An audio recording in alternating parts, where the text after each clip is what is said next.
Muchas gracias, bienvenidos a todos a esta sesión. Eh, Aquí vamos a ver los fundamentos de programación con Python. Quien les habla es Juan Carlos Brian Herrera Pomar, me llaman Brian, egresado de la Universidad Nacional de Ingeniería, domino lenguajes como Python, C, C++, Rust, R. Tengo ciertos conocimientos también en lo que es full stack, pero conocimientos nada más. Me he dedicado últimamente a lo que es programación web 3 en Solidity y la red de Algorand. Tuve la oportunidad de ganar 2 veces 2 hackathon aquí en Lima, Perú. Y actualmente también me desempeño como profesor de programación en NeuralDeps, que es una marca que hice yo con un socio. Y también tengo una comunidad que se llama Testigos de Python, ¿no? Y a eso viene mi llegada por estos lugares. El objetivo de esta sesión es que tú puedas despertar esa habilidad de resolver problemas reales, desde el diseño o la imaginación. Ya vas a ver más adelante en qué es lo común, lo que se encuentra, ¿no?, comúnmente, y qué es lo que nosotros proponemos. Que empieces también tu camino de programador en cualquier lenguaje de programación. Esto va de la mano con el siguiente objetivo, que es Python como lenguaje óptimo para la educación en programación, ¿no? Y es que Python actualmente está en la vista de todos, ya que hay una promesa para la versión 3.12 de que sea más rápido, ¿no? Ya ha aumentado a esta versión 3.11 demasiado, 60% ha mejorado la velocidad y todavía sigue en la promesa de una mejora, ¿no? Entonces,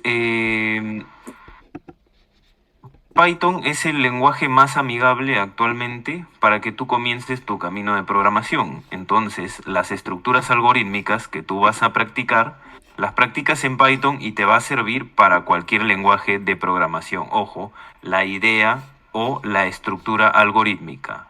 No es que tú vas a programar en Python al igual que programas en otros lenguajes. La comparación que hacemos, por ejemplo, en este caso Python con Java y Python con C++.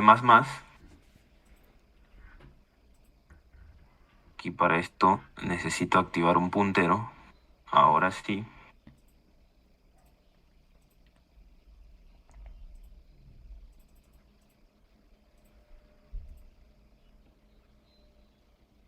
Ahí está.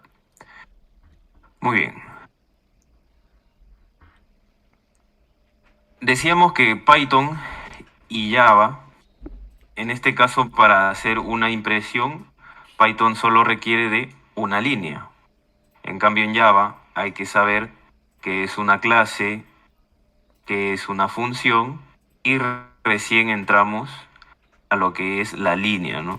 Bueno, esto sin mencionar que hay que cumplir reglas de indentación, ¿no? Esto muchos suelen ver y comienzan a pensar, no, que la programación no es para mí, ¿no? Entonces no es que la programación no sea para ti, es que no escogiste, o mejor dicho, no te enseñaron el lenguaje apropiado para comenzar. Y lo mismo sucede con C++, solo necesito una línea si quiero imprimir algo, pero a diferencia un poco de Java, aquí necesito saber qué es una librería y qué es una función para recién poder entrar a lo que es la línea que va a hacer el trabajo, ¿no? Entonces, de esta manera podemos observar que Python es muy simple, ¿no? Para un programador se le hace cómodo, y el índice TIOBE es un índice que mide la cantidad de programas realizados en un determinado lenguaje y entre otras cosas, ¿no? Plataformas, frameworks de desarrollo y todo. en donde Python está en primer puesto, seguido por C y C++, que digamos aquí hay una especie de romance porque en C y C++ están hechas algunas librerías de Python, ¿no? Y por ahí se debe un poco también su grado de éxito, ¿no? Simplifica lo que tienen otros lenguajes para que tú puedas manipular mejor, aprender mejor, ¿no? Muy bien, la ruta de aprendizaje de Python consiste básicamente en lo que estamos viendo, sintaxis, identificadores y variables, en lo que son los tipos de datos, ¿no? Tenemos cadenas, números, booleanos, ya lo vamos a ver más adelante, ¿no? Lo que sí no vamos a ver en esta sesión va a ser tuplas, listas, diccionarios, porque estamos a un nivel básico, ¿no? Esto es para que tú puedas comenzar y no darte toda la información y complicarte, ¿no? En lo que son controles de flujo, sí vamos a ver lo que es condicionales, vamos a ver bucles, llegaremos a funciones y obviamente que esto ya lo que viene aquí abajo es la programación orientada a objetos y esto ya se recomienda para el siguiente nivel, ¿no? Para que tú puedas, digamos, proseguir tu camino en la programación en Python, ¿no? Muy bien, de los que tanto les estaba hablando es sobre la metodología que nosotros utilizamos. Comúnmente cuando tú vas, lo que se encuentra en el mercado es que alguien quiere resolver un problema real, y lo primero que hace es agarrar el teclado, ¿no? Comienza y de frente se va al teclado y obviamente obtiene un producto. Pero realmente así es como resolvemos los programadores. Realmente así es como se debe enseñar. Entonces, para resolver esa pregunta, nosotros nos dimos cuenta que tú primero imaginas el problema. Tú primero lo piensas, luego lo diseñas. Entras a una fase de diseño. Entonces, no es que tú vas directamente al teclado. Tú primero vas a pensar, luego vas a diseñar y después de esto, tú recién vas a agarrar tu teclado, ¿no? Es el tercer paso para nosotros, ¿no? Para obtener ese producto. Entonces, y es así como tú resuelves un problema. Cuando tú lees un problema, quieres resolver el problema, tú lo primero es que ya estás pensando en una solución, sino que un programador avanzado ya ha visto, ya ha identificado y eso lo tiene automatizado. Pero alguien que recién está comenzando su camino en esto, no lo va a hacer de esa manera. No podemos obligar a ir directamente al teclado. Muy bien, para el diseño de un algoritmo. En el diseño de un algoritmo encontramos entradas, salidas y al medio el algoritmo. ¿Qué son las entradas?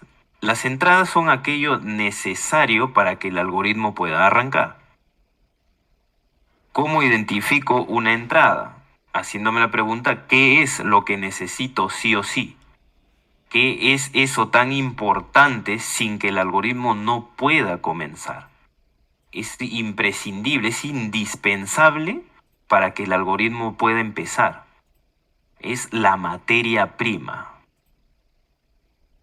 Un algoritmo es un conjunto de instrucciones que obviamente va a recibir la entrada, y este conjunto de instrucciones va a transformar esas entradas en una salida. Esa salida vendría a ser como nuestro producto. ¿Y cómo identifico una salida? Con la pregunta ¿a dónde quiero llegar? ¿Qué es lo que se quiere obtener? ¿Qué es lo que se espera?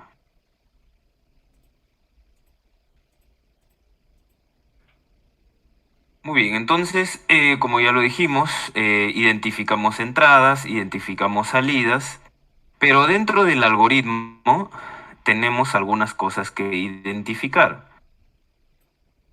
El primero todavía no le tomes importancia, porque todavía no lo hemos hablado, pero sí existe, que es las estructuras algorítmicas, las técnicas algorítmicas, que todavía no lo hemos visto. Y el siguiente es la razón por la cual muchos se terminan desilusionando de lo que es la programación, ¿no? Que son herramientas de solución. Muchos dicen que programar es saber matemáticas.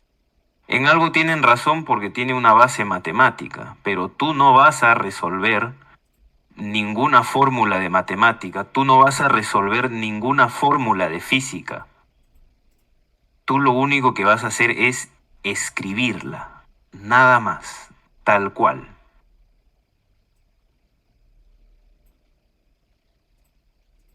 Muy bien, entonces a manera de repaso tenemos un problema que dice diseñar un programa que determine cuántas letras A tiene una frase. Entonces para esto yo tengo que hacerme la pregunta, ¿no? Para identificar las entradas. ¿Qué necesito sí o sí? Y eso que necesito es la frase. Para identificar mis salidas es a dónde quiero llegar. Quiero llegar a saber la cantidad de letras A que existe en esa frase.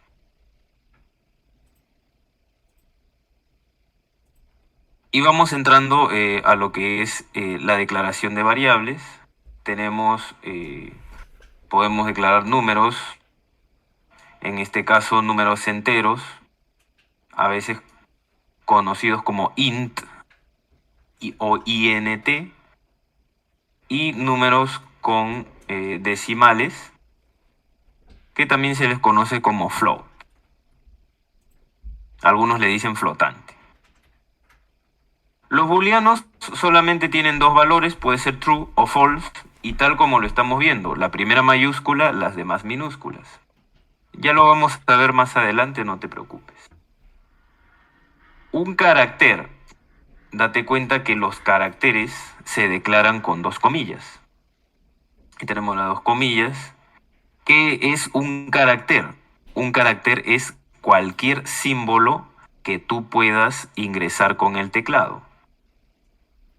Finalmente, tenemos un string. ¿Qué es un string? Básico, es un conjunto de caracteres, incluyendo espacio, ¿no? Ahí vemos nosotros los espacios. Entonces ahora sí, podemos definir qué es una variable. Una variable es aquel espacio digital donde se almacena un valor o un dato.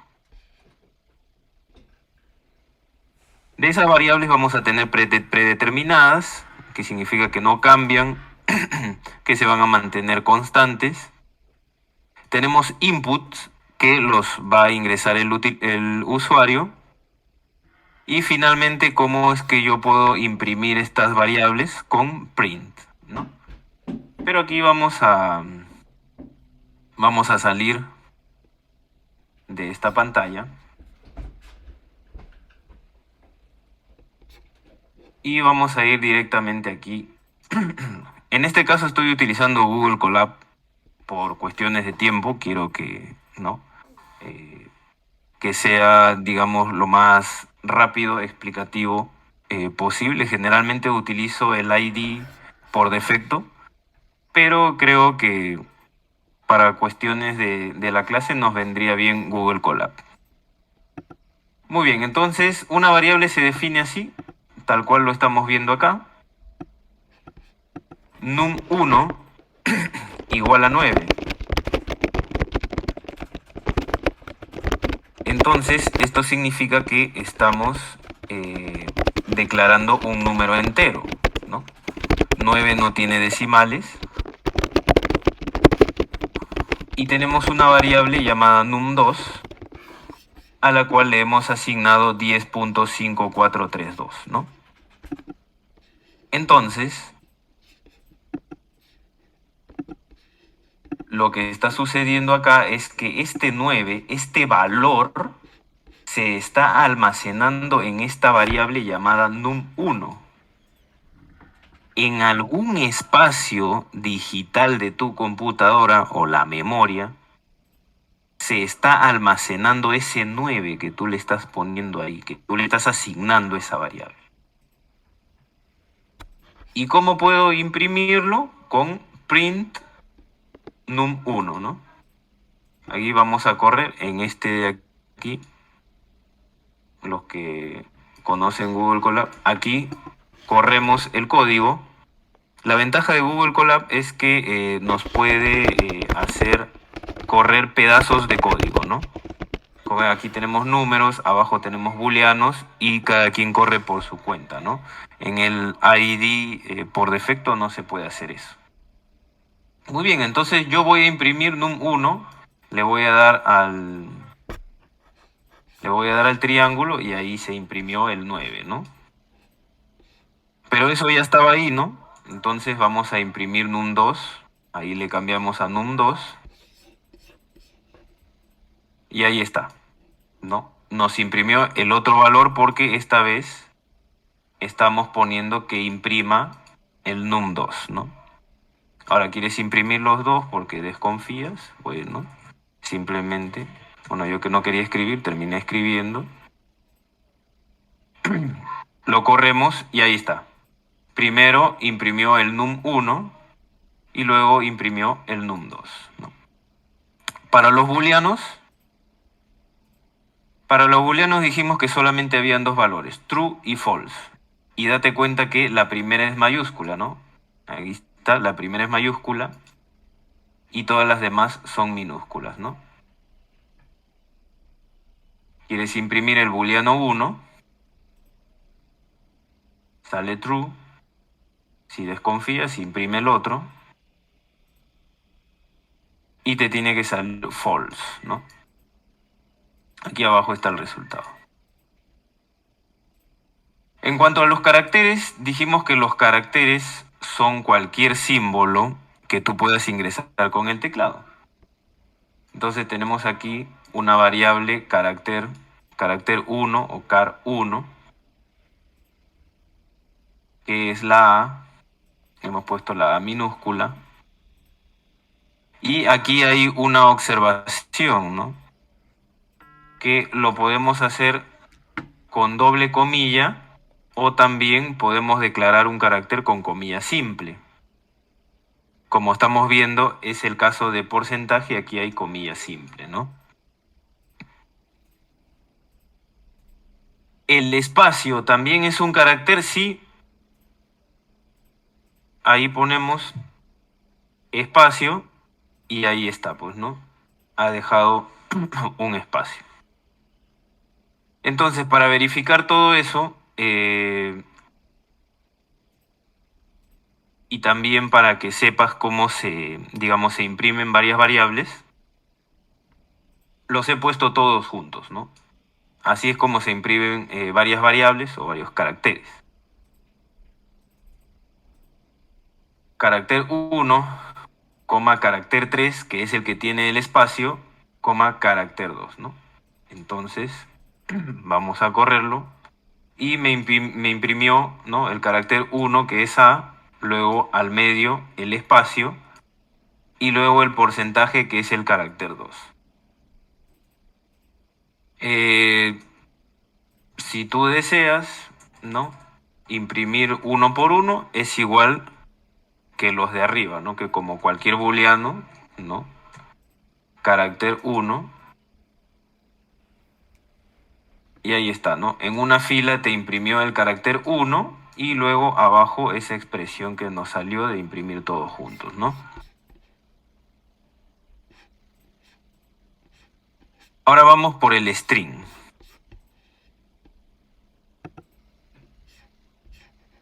El string, al igual que el carácter, se puede hacer con doble comilla o con una sola comilla, ¿no? No hay mucha ciencia ahí. Puedes poner todos los caracteres que tú quieras, ¿no? Aquí está el símbolo de porcentaje y el símbolo de dólar. En el primero dice gané el 12% de $100 y en el segundo dice una vaca se comió una flor, ¿no? Entonces, si tú quieres, digamos, unir, o sea, al igual que arriba, ¿no?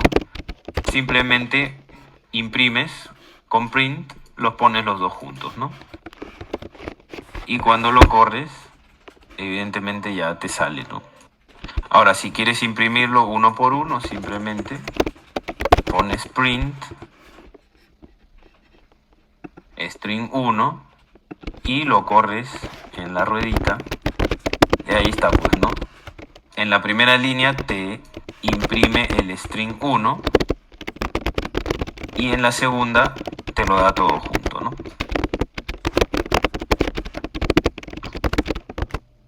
Muy bien, entonces entramos a una fase que nosotros habíamos dicho que es obtener datos del usuario, ¿no?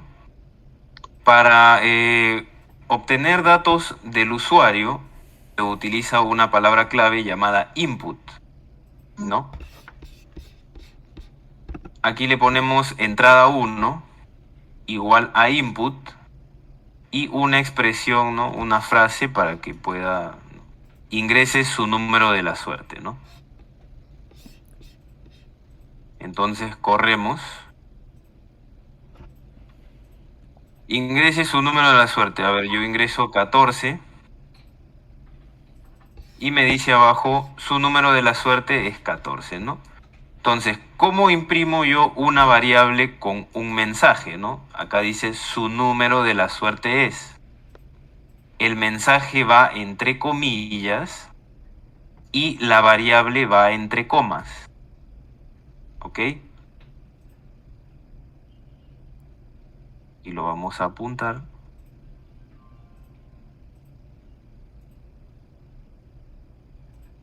Esto es mensaje con variable.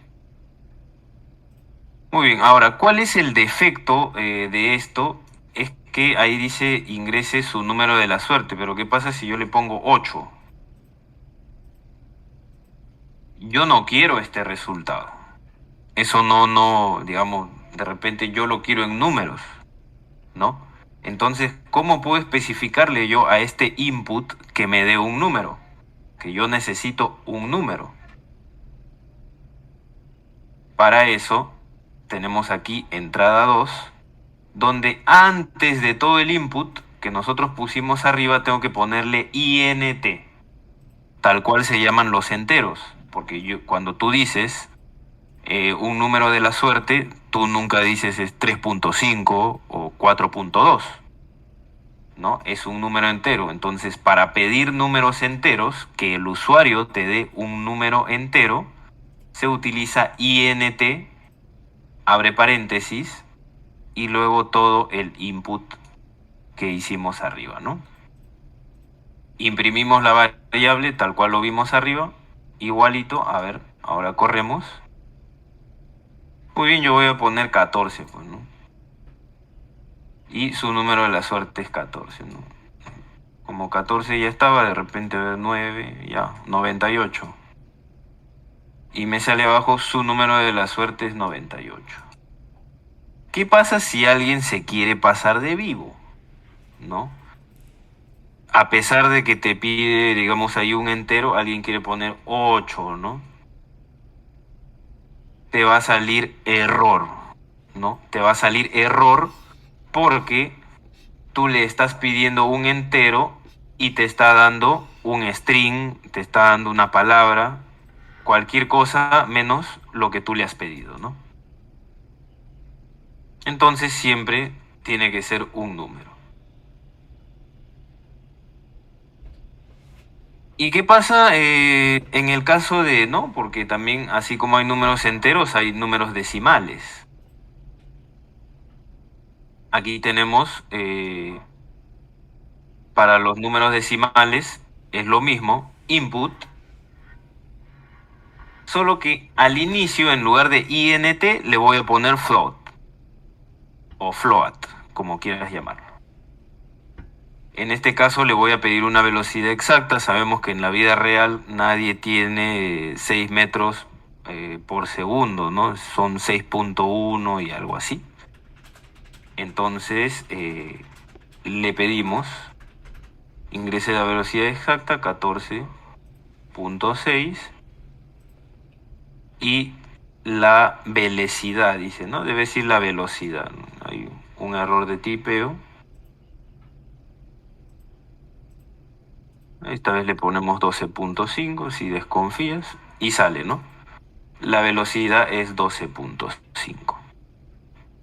Muy bien, entonces creo que podemos ir, no sé si me dijeron que en la parte del chat habían preguntas. Creo hasta aquí alguien tiene alguna pregunta, duda o consulta. En el chat no hay preguntas hasta el momento, pero si es que Muy tienen bien, alguna, la pueden escribir. listo. Oh, Muy bien, entonces volvamos a las diapositivas. disculpa, nos acaban de escribir. Una es de Lucario pregunta, ¿float puede ser con fracciones? Float puede ser con fracciones. Expresarlo en fracciones no, porque una fracción es una división y eso es una operación matemática. Ahora, que la operación división por defecto trabaje con float es otra cosa. Ya, a ver, vamos a hacer una demostración de eso. Ya lo vamos a hacer acá. Esto de acá, ya, esto de acá no.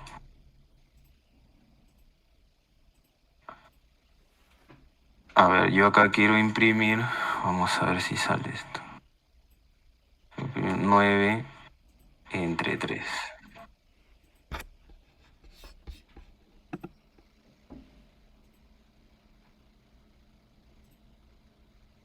Ahí está.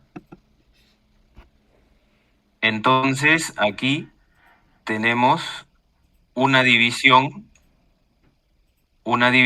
tenemos una división aquí que le hemos mandado imprimir y esa división nosotros sabemos que es exacta, pero la ha trabajado como float 3.0. Quiere decir que cada vez que yo hago una operación matemática de división, me trabaja con float, ¿no? Por más que sea exacta, si es exacta me hace punto cero, ¿no? Y lo mismo sucede, ¿cómo se llama esta operación? Con las raíces, ¿no?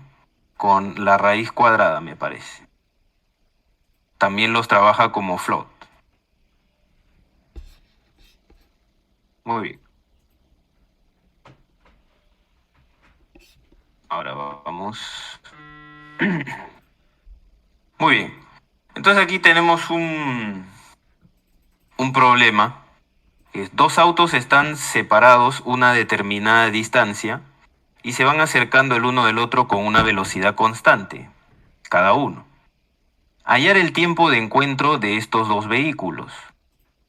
Entonces nosotros observamos que un Twingo, guiño guiño, se está acercando con una velocidad sub A hacia un Ferrari, guiño guiño, con una velocidad sub B. Entonces se van a chocar, evidentemente. Y la fórmula está ahí, ¿no? Entonces, para resolver este problema,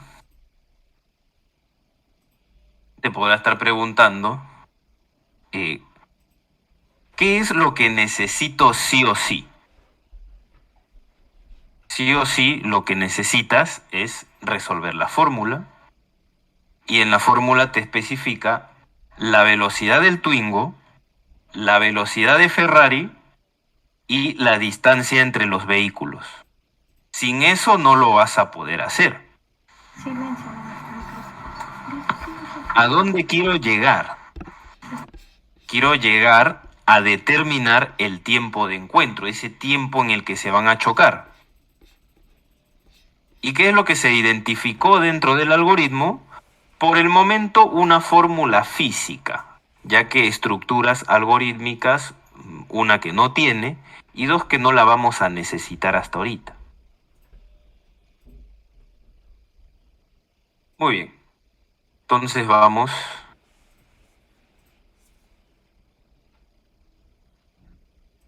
acá.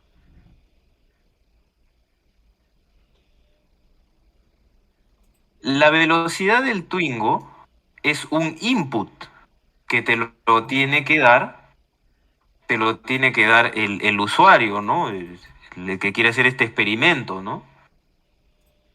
Y lo vamos a trabajar de tipo flotante por cuestiones de que eso así es la vida real, ¿no?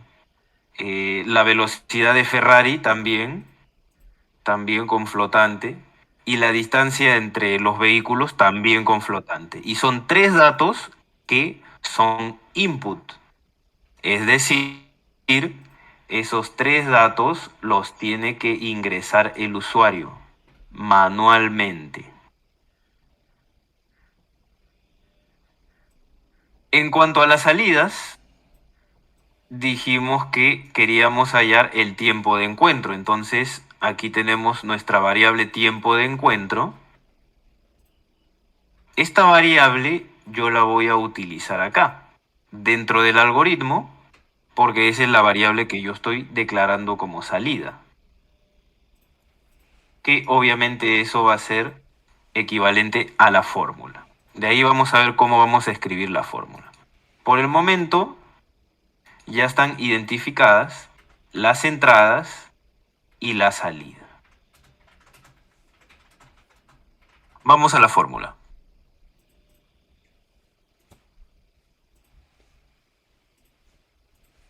Muy bien. ¿Cuál es el truco aquí? En esta fórmula, evidentemente, tenemos una división, ¿no? Ese es tiempo de encuentro es igual a una división. Entonces, el truco para trabajar una división es que tanto el divisor como el dividendo los separes con paréntesis, ¿no? El símbolo de división al medio y paréntesis para lo que va arriba y paréntesis para lo que va abajo. De nuevo, el símbolo de división al medio, paréntesis para lo que va arriba y paréntesis para lo que va abajo. ¿Ok? Ya, lo vamos a repetir. Paréntesis para lo que va arriba, el símbolo de división al medio y paréntesis para lo que va abajo. Obviamente arriba va la distancia y abajo la suma de velocidades. ¿Ok? ¿Hay un paréntesis que está de más? Sí, pero para alguien que recién comienza esto le da orden. ¿Ok? Sí, no vaya a ser un experto por ahí, ¿no? Entonces vamos a hacerlo de esa manera.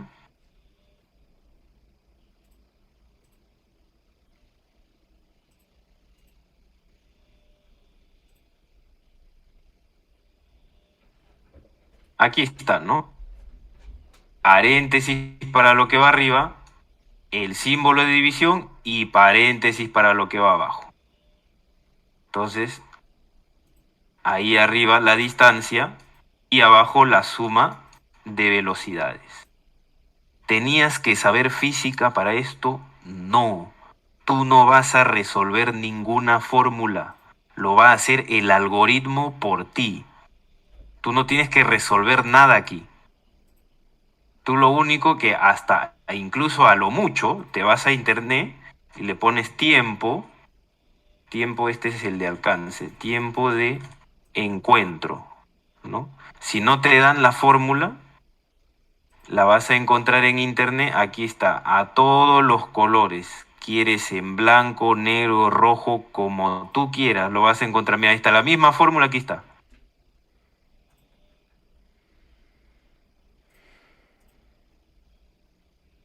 Ahí está la fórmula, ¿no? Es lo único que tienes que averiguar. Muy bien, entonces vamos a correr nuestras entradas. ingrese la velocidad de Twingo, a ver, 12.3. Luego me pide la velocidad de Ferrari, 13.2. Y una distancia, a ver, vamos a ser generosos, 500 kilómetros con... Muy bien. Ya ingresamos nuestras entradas. Ahora el algoritmo que va a ser una máquina de procesar estas entradas, va a generarte, va a resolver ese problema por ti. Ya lo hizo, ya lo hizo. Aquí está el símbolo, aquí al costadito hay un símbolo verde, ¿no? Que dice que esto ha corrido perfectamente. Y ahora sí vamos a mostrar esa salida. El tiempo de encuentro es 19.62, ¿no? Entonces, este es el enfoque que nosotros planteamos para personas que recién están entrando a esto de las artes de la programación, ¿no? Te va a costar un poco de tiempo, pero conforme pase 1, 2, 3, 4 mil problemas, te va a quedar tatuado. Y esa es la idea, que se quede tatuado contigo. Muy bien. Y dentro de esto que son las artes de la programación, también hay unos señores llamados operadores lógicos. Con los dos primeros no hay ningún problema. Uno se llama igual que y el otro es diferente a. Y sirven para comparar, ¿no? En este caso nos van a ayudar a comparar dos valores. Para el primero dice el string n, bueno, new en inglés, ¿no? NEW es igual a NIU, evidentemente no son iguales, por lo tanto el resultado que tiene que votar es falso. Muy por el contrario, cuando yo hablo de diferente, el carácter A es diferente a B, por supuesto, eso es verdad y te tiene que salir verdadero. No nos van a decir verdadero ni falso, sino nos van a dar la versión en inglés que hasta incluso es más corta, ¿no? En lugar de falso es false y de verdadero es true. Entonces con esos dos señores no hay ningún problema. Donde la gente se hace mucho problema es en lo siguiente. Menor que, mayor que, menor o igual que, mayor o igual que. No te hagas problemas. Cuando tengas esos dos símbolos, identifica dónde están las dos puntas. Y en ese lado va a estar el supuesto mayor. Evidentemente del otro lado va a estar el supuesto menor. Ahora, ¿por qué supuesto? Ya lo vas a ver. Imaginemos que sea 8 y 6. Entonces 8 es mi supuesto mayor. Por lo tanto yo me pregunto, ¿8 mayor que 6? Y si lo quiero ver desde el otro lado, desde el lado del 6, 6 es el supuesto menor. Por lo tanto digo, 6 menor que 8. No importa por dónde lo veas, es lo mismo. Pero tienes que saber quién es el supuesto mayor y quién es el supuesto menor. Si el símbolo lo invirtieron, lo mismo. ¿Dónde están las dos puntas? Están ahí. Por lo tanto, ahí está el supuesto mayor y en el otro lado el supuesto menor. Si fueran 9 y 7, la pregunta sería, ¿9 mayor que 7? O, desde el lado del 7, que es el supuesto menor, 7 menor que 9. ¿Y qué sucede cuando le ponen el igual. Ignora el igual. Ignóralo. Fíjate en las dos puntas. Supuesto mayor para ese lado y supuesto menor para el otro. Si fueran 8 y 6, la pregunta cambia un poco nada más, solamente porque esta vez sí el igual va a servir de algo. 8 mayor o igual que 6, porque 8 es el supuesto mayor. Entonces, 8 mayor o igual que 6. Y desde el punto de vista de 6, 6 menor o igual que 8. Y si fuera el otro símbolo, lo mismo, ignora el igual. ¿Dónde están las dos puntas? Supuesto mayor. Para el otro lado, supuesto menor. Si fueran 9 y 7, desde el lado del 9, 9 mayor o igual que 7. Y desde el lado del 7, 7 menor o igual que 9. Vamos a la demostración.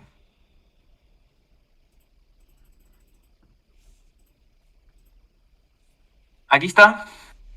Así es como yo voy a hacer la comparación. En este caso me estoy preguntando, ¿8 es igual a 9? ¿7 es igual a 7? El primero me tiene que salir falso. Aquí le vamos a poner, tiene que salir falso. Y el segundo tiene que salir true, verdadero. Si lo vamos a poner de esa manera mejor. Ajá, ahí está. Nuestras sospechas eran verdaderas. El primero salió falso y el segundo salió verdadero. Y en el caso del diferente que está acá abajo, nos estamos haciendo la pregunta. 8 diferente de 9, eso tiene que salir verdadero o true. 7 diferente de 7, no, 7 no es diferente de 7. Por lo tanto, eso tiene que salir false o falso. Corremos y nuestras sospechas eran ciertas. Para todo lo demás, preguntes como te lo preguntes. En ambos casos, la punta, o mejor dicho, el 8 es el supuesto menor, porque a 8 se le opone una punta, en cambio 9 es el supuesto mayor porque se le oponen las dos puntas. Es igual, no cambia nada. Es la misma pregunta, solamente lo cambiaron de lugar y te cambiaron el símbolo. Ahora, 8 menor que 9 o 9 mayor que 8,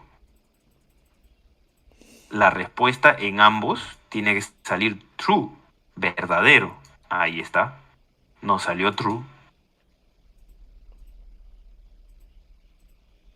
¿Y qué pasa si comparo, ¿no? Así con mayor, ¿no?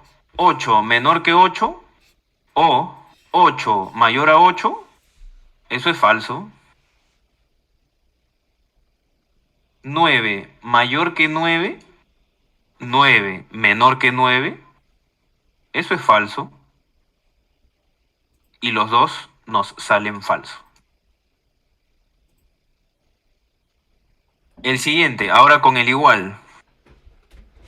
De nuevo, ¿a quién se le opone una punta? Es la misma pregunta, solo que te cambiaron de lugar y te cambiaron el símbolo, pero es la misma pregunta. ¿Por qué? Porque en ambos casos el 8 es el supuesto menor, porque se le opone una punta, y el 9 es el supuesto mayor porque se le oponen dos puntas. Por lo tanto, esto se lee 8 menor o igual a 9 o 9 mayor o igual que 8, para ambos casos es verdadero. Ahora, ¿qué sucede cuando comparas dos números iguales con con estos símbolos de igual. 9 menor o igual que 9 o 9 mayor o igual que 9 no es ni mayor ni menor, pero sí es igual. Por lo tanto, en ambos casos tiene que salir verdadero. En el de abajo, 8 mayor o igual que 8 o 8 menor o igual que 8, sea cual sea la pregunta, no es ni mayor ni menor, pero sí es igual. Por lo tanto, tiene que salir verdadero. Y nos sale true en ambos casos.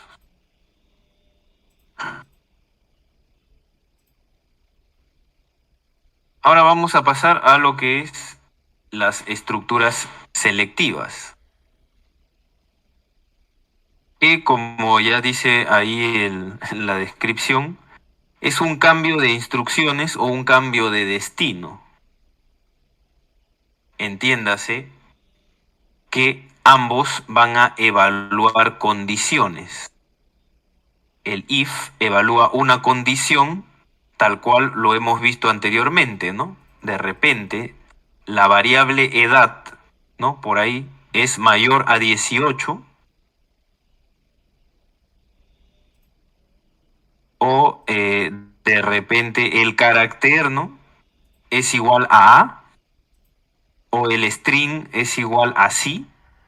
Ese tipo de cosas vamos a evaluar acá.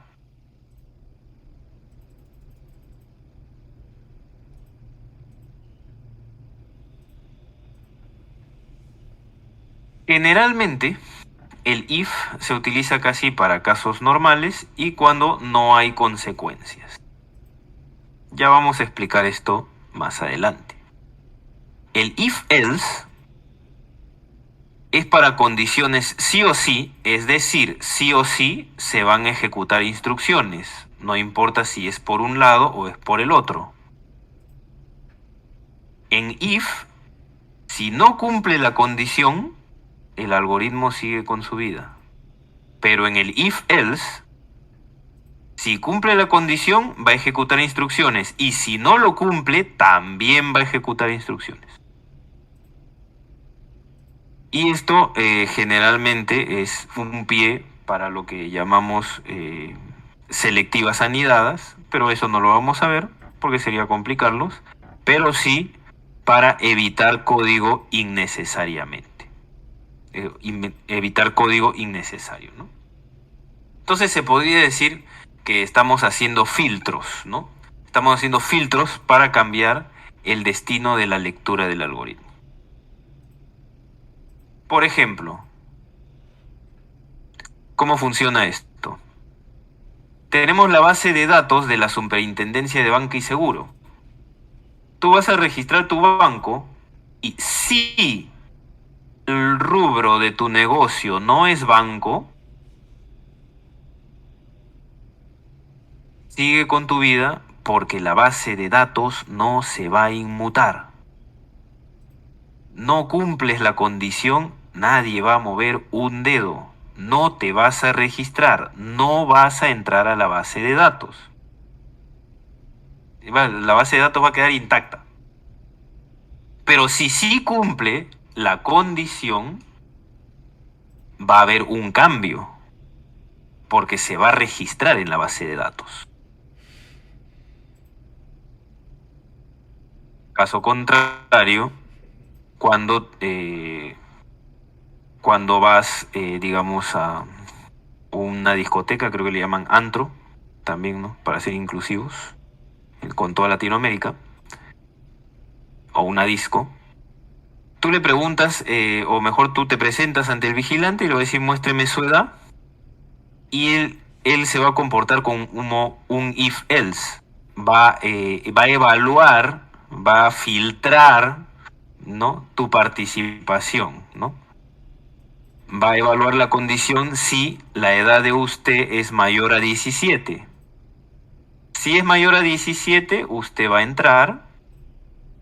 Y si no, te va a enviar el mensaje, usted no puede entrar, ¿no? Hay un resultado para cualquiera de los dos casos, ¿no? Si es positivo, pase usted. y si es negativo, usted no entra, pero vota un mensaje en ambos casos.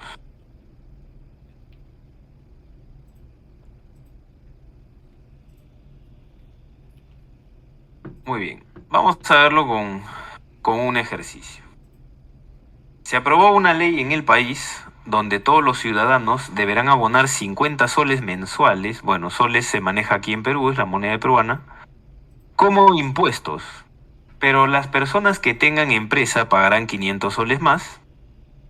Se pide diseñar un algoritmo que imprima la cantidad que debe pagar cada persona.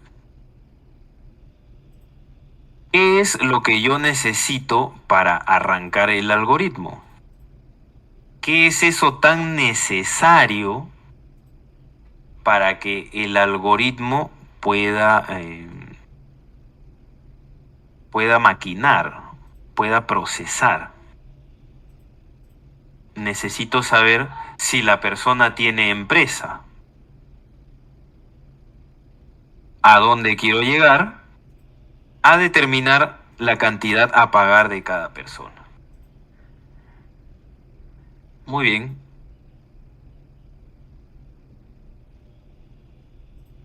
Vamos a verlo en la práctica. Ahí está el problema. Lo he vuelto a copiar. Entonces, la entrada es, ¿no? Usted tiene empresa, ¿no? Esto obviamente es de modo práctico, ¿no? Esto generalmente o lo hace un trabajador de algún lado, ¿no? O internamente se responde, ¿no? Usted tiene empresa, ¿no? Para evitar pagar menos, digo otra cosa, digo que no, ¿no? Pero por cuestiones prácticas lo vamos a hacer así. Entonces aquí voy a leer si tiene empresa o no tiene empresa. Obviamente que la salida es el pago. Ahí quiero llegar. Por lo tanto, voy a utilizar esa variable para determinar cuál va a ser el pago. Muy bien, entonces dentro del algoritmo, nosotros sabemos que el pago es 50 para todos. Pero si la respuesta es sí, si esta respuesta de acá que te va a dar el usuario es un sí, va a pagar 500 soles más, ¿no? 550, ¿no? Muy bien, entonces vamos a correr la entrada. ¿Usted tiene empresa? Yo le voy a decir que sí. Quiero pagar mis impuestos honradamente. Y aquí ya se procesó. Ya se procesó. Aquí nos está votando, nos está diciendo que sí, lo ha procesado correctamente. Y vamos a la salida, ¿no? Como yo dije que sí, entonces voy a pagar 550. Ahora, ¿qué sucede si yo digo que no? Digo que no, corro el algoritmo y obviamente como dije que no, el pago de impuestos asciende a 50, ¿no?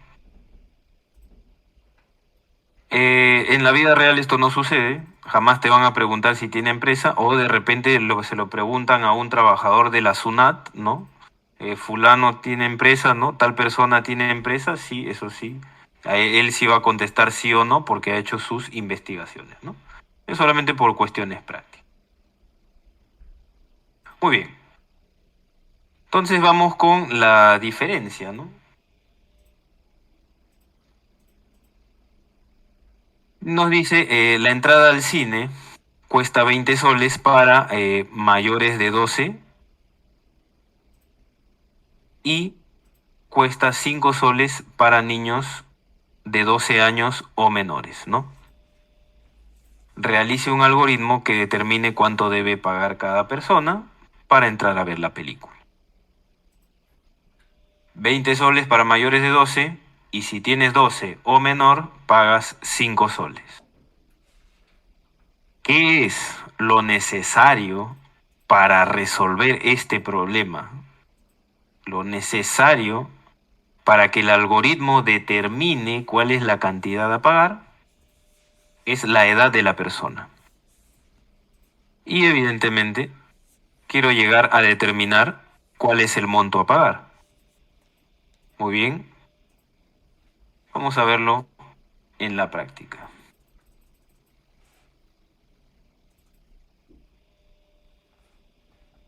Dijimos que la entrada es la edad y evidentemente esta vez sí el usuario va a dar su edad.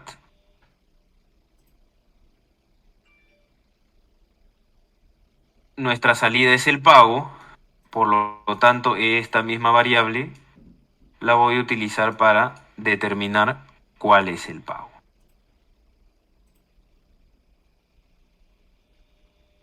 Muy bien, entonces esa edad, si esa edad es mayor a 12 años, voy a pagar 20. Caso contrario, si no, voy a pagar 5.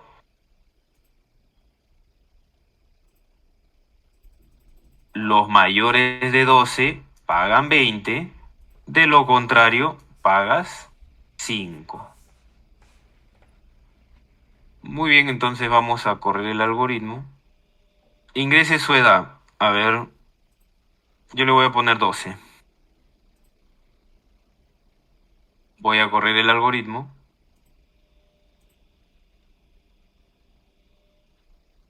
Y tengo que pagar 5 soles. ¿Por qué? Porque tengo 12. De 12 o menos, yo pago 5 soles. Si yo fuera mayor a 12, que lo vamos a correr de nuevo ahorita, si yo pusiera aquí en la entrada, que tengo, por ejemplo, a ver, ya 13 años, ya es mayor a 12, corro el algoritmo, coloco la salida, el pago que debe realizar es 20, porque soy mayor que 12. Ahora, claro, algunos van a decir en este momento que esto es simple y que también se puede, digamos, utilizar la forma de arriba. Pero en el caso que aquí hubiera más variables, ¿no? Por ejemplo, monto igual a 60, que le ponemos aquí dinero igual a 24 y lo mismo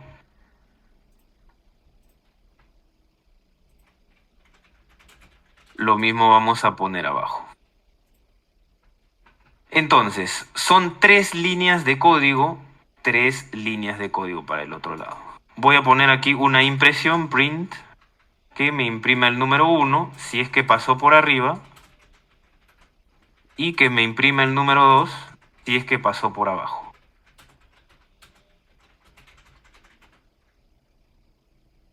Imprimió el 1 significa que pasó por arriba. Este 13, obviamente al ser mayor que 12, va a ejecutar 3 líneas de código.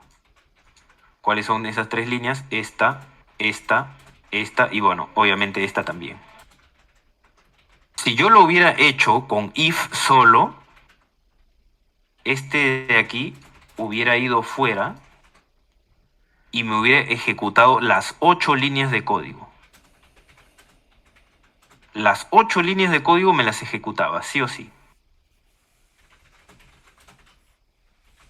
Retrocediendo, hubiera sido un asunto más o menos así, ¿no? Copiamos.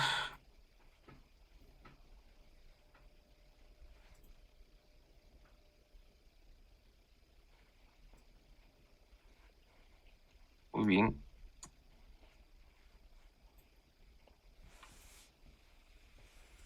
Aquí le vamos a cambiar. Sí.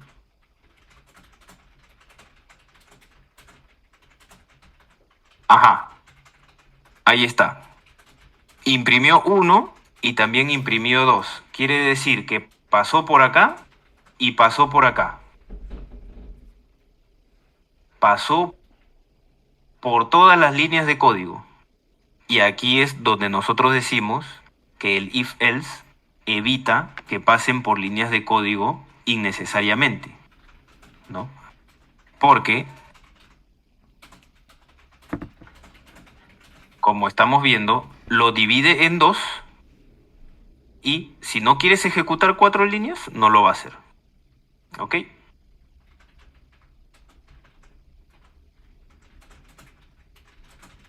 Muy bien. Vamos con estructuras repetitivas. Ya, a ver, vamos a ver si hay alguna pregunta. A ver,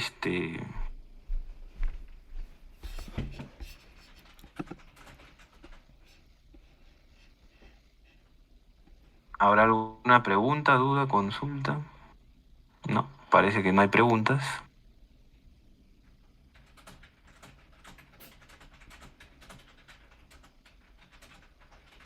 Muy bien, estructuras repetitivas, también conocidas como iterativas, bucles, loops, por ahí, ¿no? Tenemos dos, son dos básicas. Por ahí existe una tercera, pero se usa poco. Tenemos while y tenemos for. While es el pensante. While piensa. ¿Por qué while piensa? Porque evalúa una condición antes de hacer una iteración. Itera, itera, itera, pero siempre pensando. Siempre pensando. A diferencia de for, si a for tú le dices itera 15 veces, la va a hacer las 15 veces al pie de la letra, sin dudas ni murmuraciones. While se usa mientras se cumple una condición, se usa cuando, ojo aquí, se desconoce el número de iteraciones. Y una condición de while es que necesita condiciones previas. Ya vamos a ver por qué.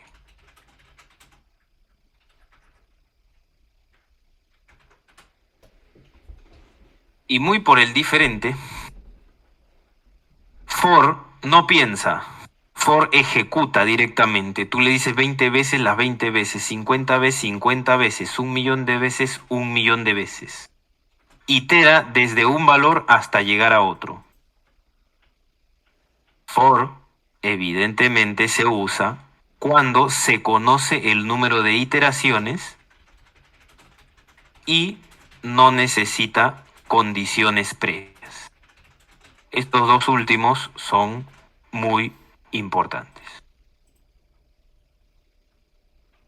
Grábalo bien.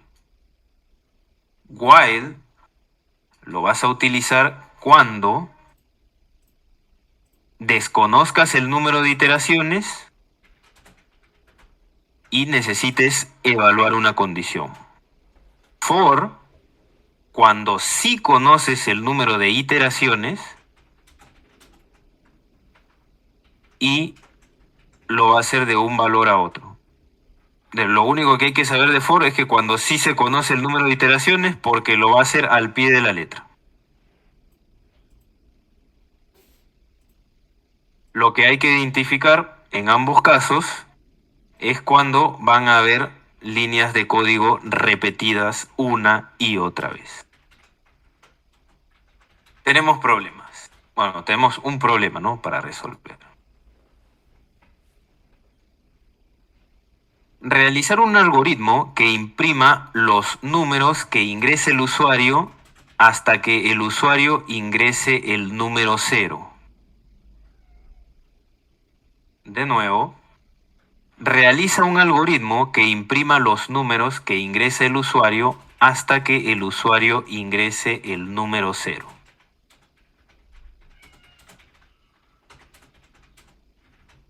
Los números que ingresa el usuario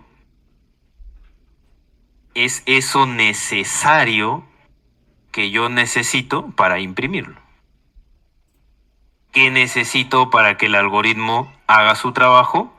Que el usuario ingrese números. ¿Y a dónde quiero llegar? A imprimir esos números.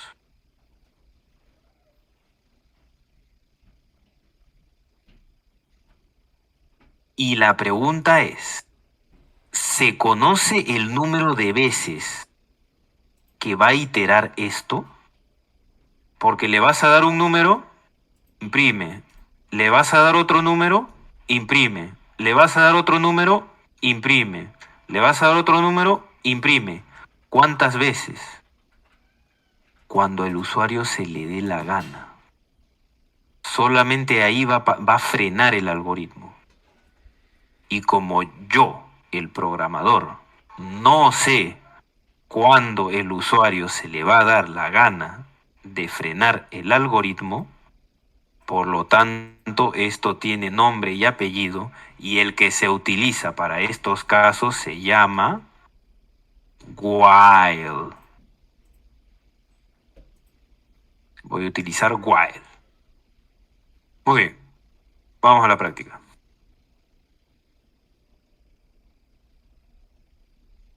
Ahí está, copiado el problema. Para los que pensaban que el orden era el siguiente, entrada, ¿no? Entrada, algoritmo, salida, no señores. No todas las entradas están al comienzo y no todas las salidas están específicamente en el final. La salida puede estar en el intermedio o el final. No conozco casos que esté al inicio, pero no necesariamente una salida tiene que estar, ¿no?, al final. Y este es uno de los casos. ¿Qué es lo que tenemos que hacer? Pedirle al usuario que me dé un número. Acá le dices al usuario, oye, dame un número, necesito un input para poder imprimirlo. Y en la línea de abajo, ¿qué haces? Imprimir. Tan sencillo como eso. Muy bien, entonces vamos con eso. O ponerle un 1 y me lo imprimió, ¿no? Profesionalmente, la salida es el número es 1. Pero aquí yo no voy a frenar. Aquí yo no debo parar. Yo debo parar cuando el usuario se le dé la gana de poner el número 0. Y yo ahorita he puesto un 1. Entonces, ahí entra el señor while. While te va a decir, mientras número sea diferente de 0, vas a pedir, imprimir, pedir, imprimir, pedir, imprimir. Entonces ahí vamos a ejecutar el señor while y le voy a poner 12, me lo imprime, y le voy a poner 13, me lo imprime, y le voy a poner 2, me lo imprime. Cuando quiero poner 0, en este no, en el siguiente, pongo 0 y ahí termina la ejecución. Mientras número diferente de 0 va a pedir, imprimir, pedir, imprimir. ¿Ok? Muy bien. Vamos con el siguiente problema. Realizar un algoritmo que imprima los números que ingresa el usuario las veces que el usuario especifique. Lo va a especificar el usuario. Ojo, pero primero identificamos entradas y salidas.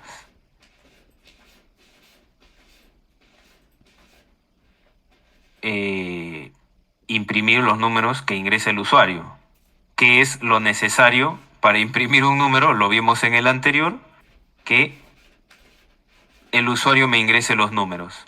Pero ¿qué más debe ingresar el usuario?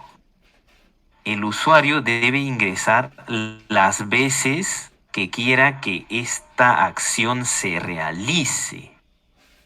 Porque lo tiene que especificar. En esta sí está obligado. No va a ser su voluntad que cuando ponga cero no. Acá sí me lo tiene que decir.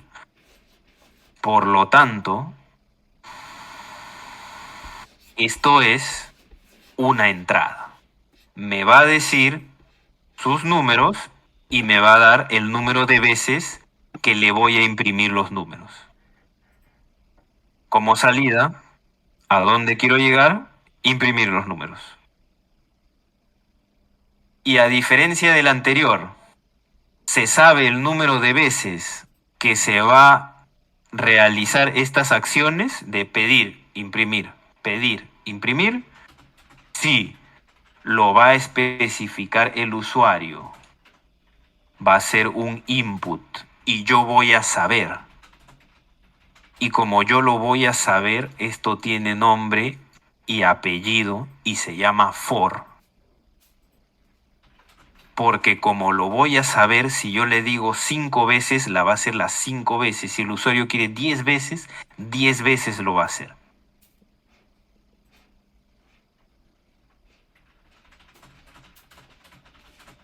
Vamos a la práctica. Muy bien, entonces la primera entrada son las veces. Las veces que quiere que se repita esta acción, ¿no? ¿Cuántas veces quiere que se repita esa acción? Ahí lo va a especificar el usuario. Ingrese el número de veces, ya aquí 10, ¿no? Entonces con ese 10,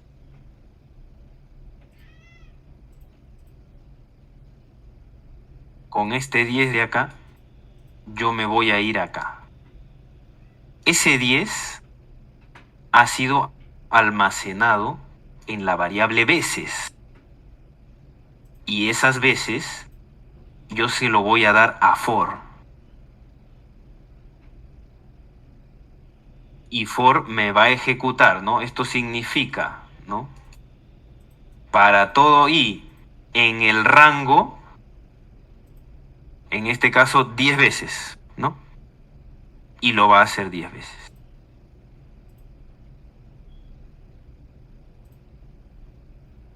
Vamos a comprobarlo. Ya. Creo que exageré, pero son muchas veces. Pero ahí está. 1, 2, 3. Creo que esto es innecesario. 4, 5, 6, 7, 8, 9. Le pongo 10 también. 10. Ya. Creo que debí poner un número más bajo. Pero así funciona for. Se le especifica el número de veces y te lo ejecuta 10 veces al pie de la letra, ¿no? No es que me arrepentí a la mitad, no. Muy bien.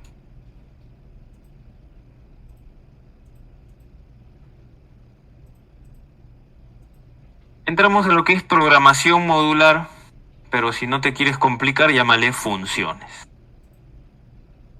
Es un tema un poco más amplio de lo que vamos a ver acá, pero lo que está más allá no es cosa del otro mundo. ¿Cuándo se utiliza una función? Se utiliza para evitar repetir código. ¿Qué decir? Si yo tengo que repetir código acá y el mismo código lo tengo que repetir aquí, entonces ese código mejor lo guardo en una función,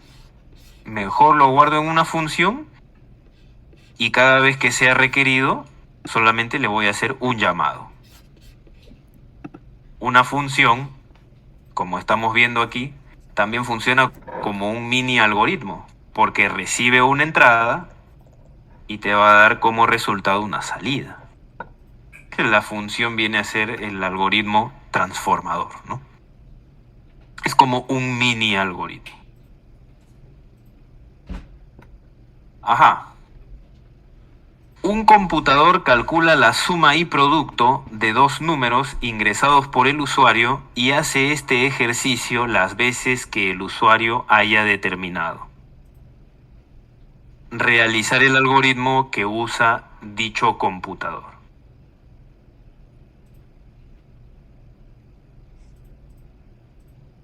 Muy bien. Me va a pedir, ¿no? Dos números. Me va a pedir dos números. Y yo voy a calcular suma producto, suma producto. ¿Cuántas veces? Las veces que el usuario haya determinado. Entonces, aquí las entradas son los dos números que el usuario ingresa y también el número de veces que determine el usuario para que se pueda realizar esta acción, ¿no? Pide número, calcula suma, producto. Pide números, calcula suma y producto. Pide números, calcula suma y productos. ¿Cuántas veces? Las veces que el usuario las determine. Y esa es una entrada. Obviamente que las salidas acá son imprimir, ¿no? Calcular, imprimir las sumas y productos. Vamos a la práctica. Ajá, nos olvidamos un pequeño detalle.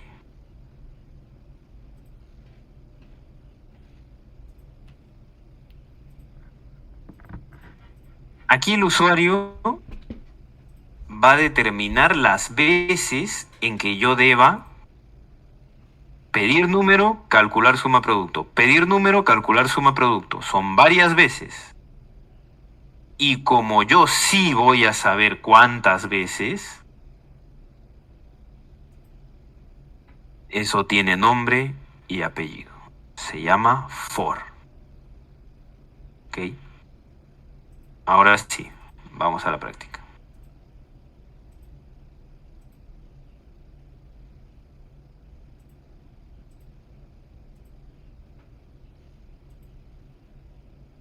Muy bien.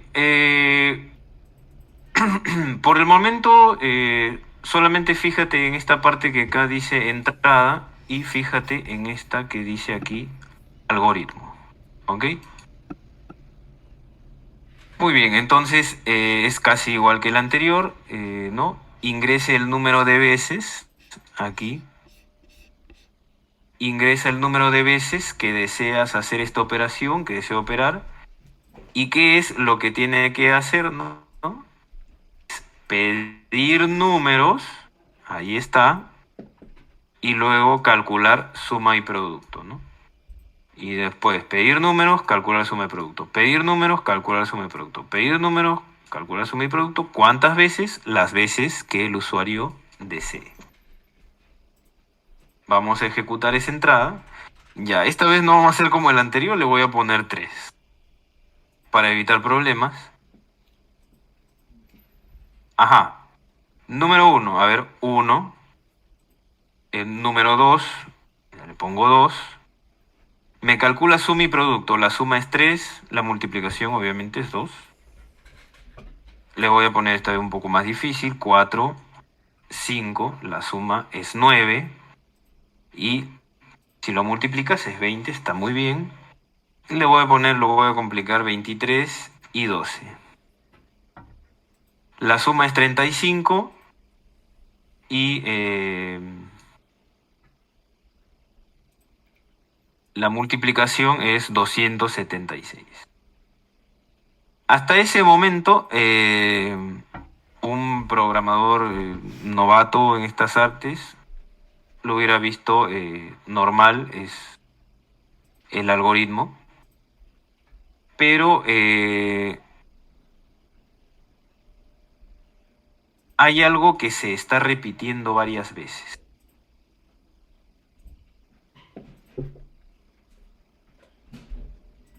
la pedida de números y la impresión de suma y producto. Por lo tanto, esta parte que dice algoritmo la vamos a borrar. Y en su lugar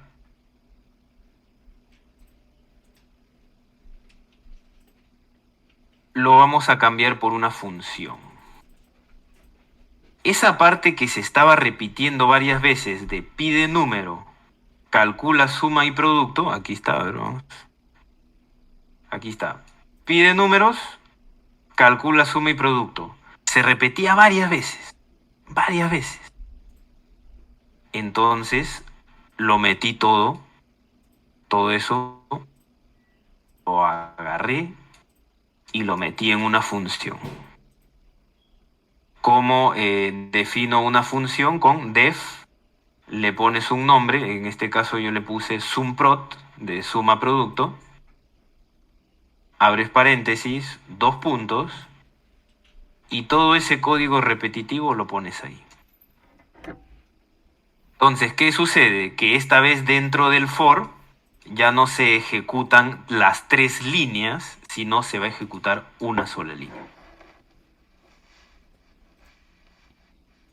Vamos a correrlo y mira, lo mismo, ¿no?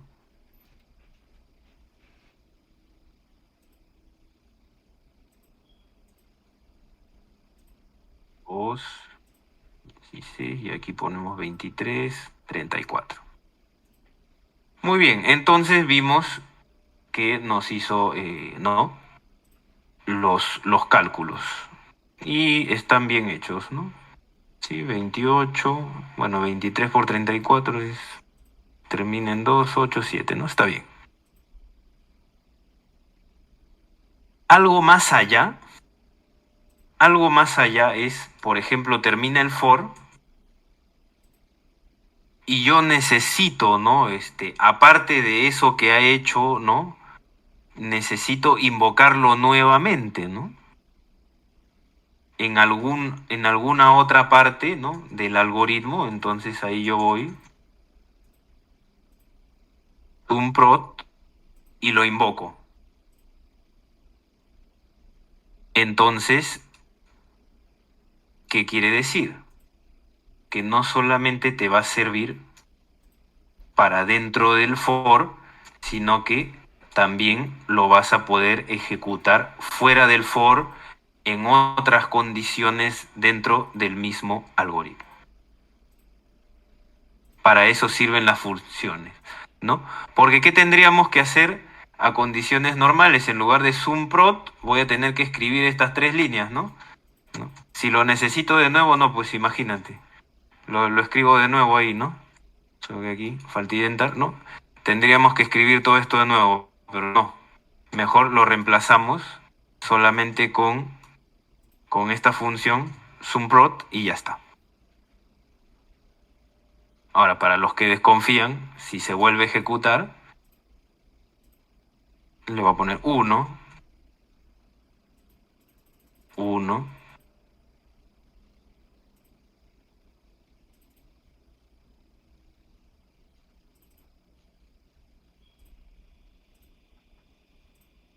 y lo volví a ejecutar. Lo estaba volviendo a ejecutar. Ya lo ejecutó 3 veces. 1, 2, 3. Pero eso es lo que estaba acá. Ahora me va a ejecutar una vez más porque lo puse afuera. Entonces, ahí le ponemos, a ver, para diferenciarlo 3, 3. Ahí está. Lo hizo una vez más porque lo invoqué mediante la función, ¿no? Aquí dentro del for, ejecutó las 3 veces que está ahí arriba. Este de acá es una vez más, ¿no? Por lo tanto, son 4. A ver, 1, 2, 3, 4. Lo ejecutó 4 veces. Muy bien.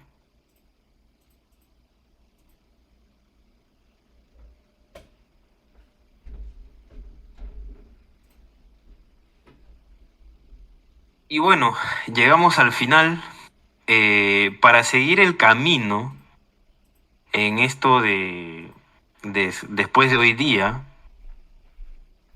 primero lo que yo recomiendo es mucha práctica, proponerse metas, averiguar las buenas prácticas de programación, investigar sobre todo. Ese mini ejercicio que hicimos averiguando la fórmula del tiempo de encuentro, eso es investigación. También puede ser del lado algorítmico, ¿no? Algoritmos de búsqueda, tal vez, si te gusta el procesamiento de imágenes, cómo convertir una imagen a una matriz, ¿no? Y finalmente, la programación orientada a objetos, ¿no? Que es un paradigma que se está utilizando mucho. JavaScript lo utiliza y JavaScript ahorita está, pero muy demandado.